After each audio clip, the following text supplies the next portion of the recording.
Sterling Holmes with Stacking the Box and Fansided, joined now by former MVP, five-time NFL passing yards leader, and NFL Hall of Famer Dan Marino. Dan, how you doing? Good, Sterling. I'm doing great, man. Just enjoying life. Good. And I can tell you're enjoying life as you're coming out of retirement for your unretirement, this thing you're doing with Pepsi. I saw the commercial during Monday Night Football. It was so fun. You, Emmitt Smith, Jerry Rice, a plethora of other NFL legends. Can you talk a little bit about this? Well, I mean, first of all, it's hilarious commercial. Everybody did such a good job, Pepsi and Frito-Lay, and just the whole concept. I love it, and the unretirement thing is, I think it's just funny. It's funny seeing, Jerry and Emmett and Randy, all of us just getting together and having fun doing this commercial. And you could tell, the one thing for me is you could tell when guys, enjoy it and love the products and all that, it comes across. And I think in this commercial, it really comes across awesome. Yeah, I loved watching it. I was laughing. I was on my couch cracking up. So I thought it was a really well done commercial. I do want to talk about your time playing before you came out of unretirement. You were ushering in a new era, a new style of football back in the day with your arm. Were you aware of all the records you were breaking at the time? And were you aware of the shift you were actually having on the NFL? It's funny. It's so it was my first couple of years, and we were just out there trying to win games, play, have fun, get to a Super Bowl, win a Super Bowl.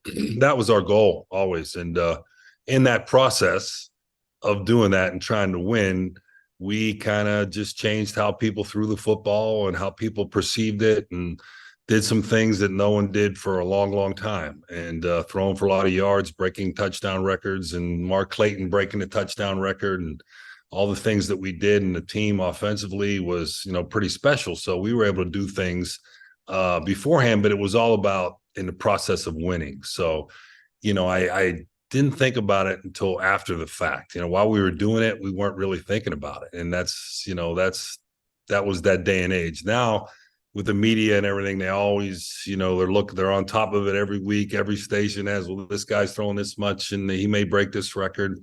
So it's a little different now. But at that time, we just did it and didn't think about it. Yeah, I always find the 5,000 yards you threw for in 1984 just incredibly impressive. Do you ever think that if you would have played in today's NFL, that 6,000 yard, that benchmark could have been achievable for you? I mean, you have the 17th game, more passer friendly, the rules a little bit more in your favor, especially with the defensive players, what they can and can't get away with. Do you ever Sure. think about that? Well, I get that question a lot, and I don't have to prove it now. So I'll say, yeah, 6,000 yards, easy, man, no problem. Especially the extra game, all that. But we were doing things differently, and we did things when the rules were different too. So that's what made it special. But I believe that the group I had, that year that that we were doing that, we could have done a lot just like we're doing then, or we did then. We would do it now. Yeah. I know this probably isn't the most enjoyable topic for you, but it did culminate with you winning Comeback Player of the Year with the news of Aaron Rodgers tearing his Achilles. You actually had a torn Achilles. I believe it was the 1993 season for you. And then again, you came back and won Comeback Player of the Year in 94. But can you talk about the pain, the struggle, and then ultimately the triumph of coming back after that? Well, I mean, it's first of all, when it happens, it's frustrating because, I'm sure, and, him being a true pro, Aaron Rodgers went through a lot this offseason to get ready and play and be, a part of the Jets and what they're doing and trying to win. And for him to get hurt on the first few plays, it's devastating. I'm sure it's devastating for him. It was for me. I think it was like game 3 or game 4 for me when it happened. But you can come back and you can be very good at what you do. And I'm sure Aaron will, if he wants to, will work very hard to come back and play again. But he's been a special player. It's a shame because there was a lot of buildup for this year for him and for the league and the Jets and everybody. So feel bad for him, but just, to let him know that, it's possible to come back have a, continuing a great career.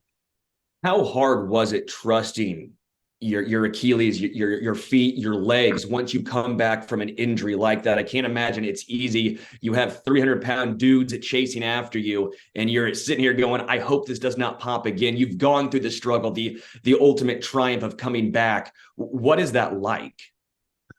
Well, the the rehab is the biggest part, is rehabbing the right way.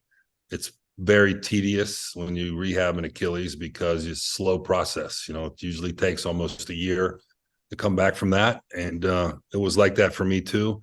And mine actually didn't heal the right way. It got elongated. So I had to play for whatever, 5 more years, 6 more years without being able to go up on my toe. That's why I wore that boot, that whole thing, if you look back and see it. But it's the way they probably handle that now is probably differently. And I'm sure Aaron will come back strong if he wants to play again.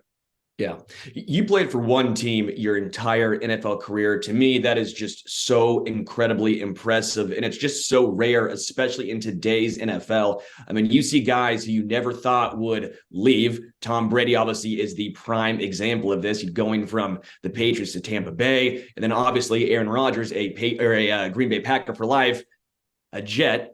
How impressive was it for you? Was it always your mindset to stay with the Dolphins your entire career? Or was it just a situation of once you were there that long, you go, you know what? This is where I'm at. I'm not going to risk a good thing. Um, no, I really thought about playing other places. There's no doubt, because football's in your blood, and it's in your blood even today. I mean, I'm way older, and I still get that juice, that feeling when I'm in a stadium. And we were talking about the unretirement thing with the commercial and the fun part of that. And it's joke and it's a commercial, but you still, there was times where I thought about that myself. And it's just part of it. But at the time, I played 17 years. I felt like, it was time to retire, although I had chances to go other places. And yes, I'm a Dolphin for life. So same way. Yeah.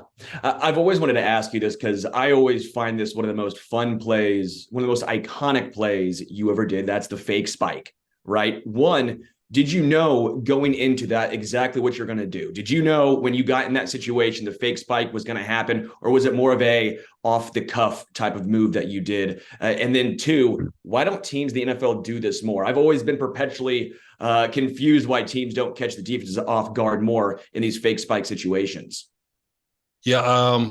Well, this is something that I give Bernie Kosar credit, came from Cleveland, and it was his idea, actually. And we would practice it. We'd practice it in 2 minutes and end of game situations and end of half situations. And it just was the perfect timing for us to use the fake spike against the Jets in that situation.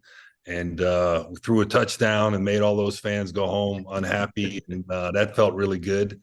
But it was something we did practice, we thought about, and it wasn't just at the spur of the moment. We always think about things, when you always have to think about the circumstances, situational football and all that. Are you surprised you don't see it more in today's NFL? Because I'm shocked. You never see that. I think they might have changed the rule. I'll be honest with you, I don't know exactly, so I can't give you a perfect answer on that one. But I think they might have changed the rule where you're not really allowed to do it. Yeah.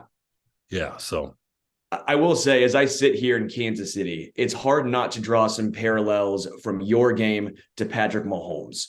What are your thoughts on Mahomes in general, what he brings to the table, and just how he plays the game? Patrick is obviously an incredible player. And, you wanted to compare him to my game. I mean, I feel like I was capable of throwing similar to how he throws, but he is an athlete. He throws from different arm angles, which a lot of great quarterbacks can do.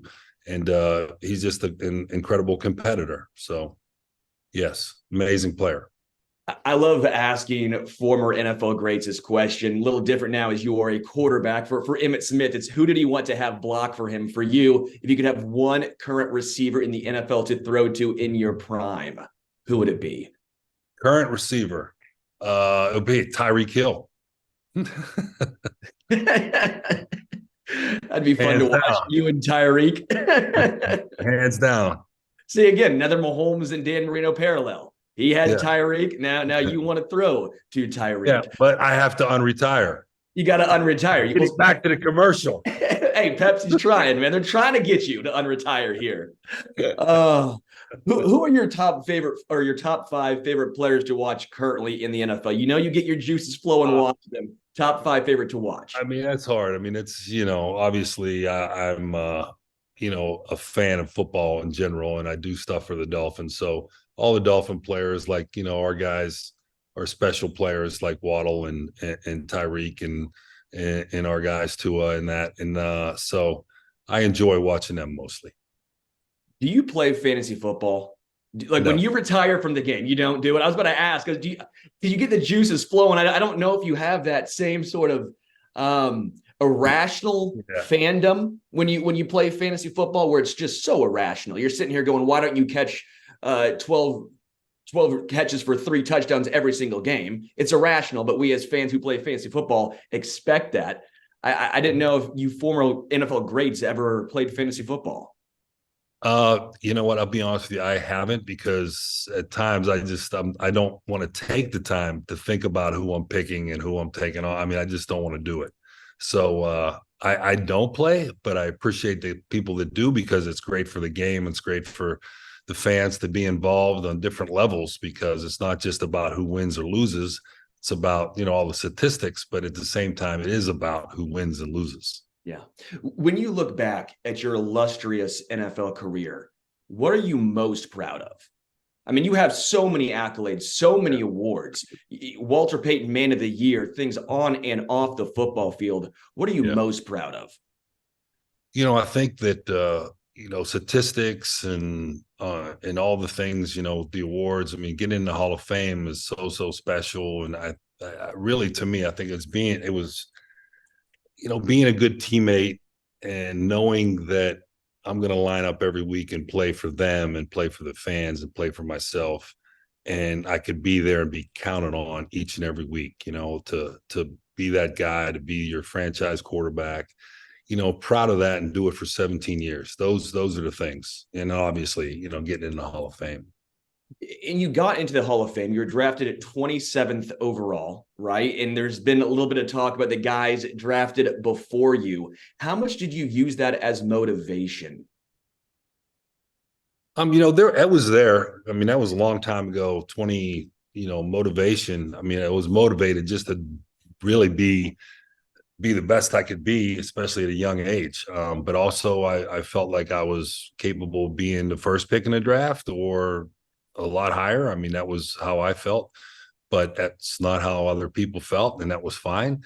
To me, it was about just getting there and getting opportunity and playing, and then you prove yourself. And to a certain extent, I guess there was a little bit, prove the fact that, you picked me 27th and I should have been higher.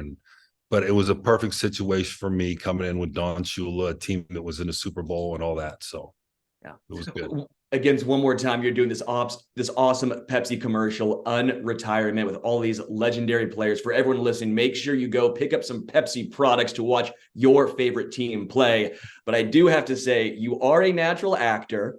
Did you get some of those chops, those acting chops from the old Ace Ventura movie? Oh, there's no doubt that I use all those skills from Ace Ventura for Pepsi Frito-Lay commercial where we're unretiring and dealing. And I was trying to help out Jerry and Randy, and Emmett, some of the tips that I learned from Jim Carrey. I've always wondered, because when I grew up, I also grew up watching that movie. I thought Jim Carrey was just absolutely hilarious. One of my favorite movies as a kid. How fun was it to make that movie? It was a lot of fun, actually. And originally when I read the script, I was like, this is kind of stupid and I don't really want to do it. And got a chance to meet all the people that were involved. And I'm like, hey, let's have fun and take a shot and see what happens. And it turned out to be special, that a lot of people have watched over the years, and I enjoyed doing it and proud of it. and now parlayed it into a Pepsi unretirement commercial. There you go.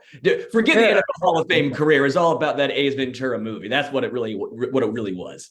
Well, I actually think it was my best work. And so with that, and also some of my best work was our unretirement commercial. Yeah. So NFL Hall of Famer, MVP, and Walter Payton Man of the Year, actor as well, Dan Marino. Dan, really appreciate it. thanks, bud. Take care, man. Appreciate it.